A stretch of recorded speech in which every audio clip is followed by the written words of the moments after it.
ఉత్తమ్ పద్మావతి రెడ్డి.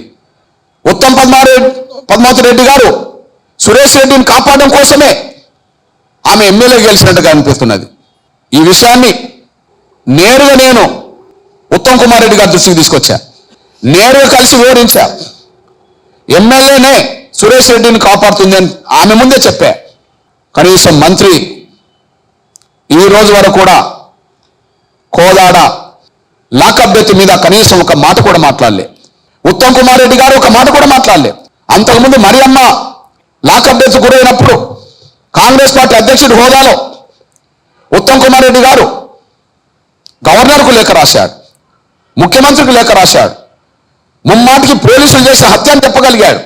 కానీ ఆయన సొంత జిల్లాలో, ఇప్పుడు సూర్యాపేట జిల్లాలో కోదాడలోనే వాళ్ళ శ్రీమతి గారు ప్రాతినిధ్యం వహిస్తున్న కోదాడలోనే ఒక లాకప్ డెత్ జరిగితే నెల 15 రోజులు వస్తున్నది. ఇంతవరకు ఒక మంత్రి హోదాలో కనీసం దాన్ని ఖండించలేదు.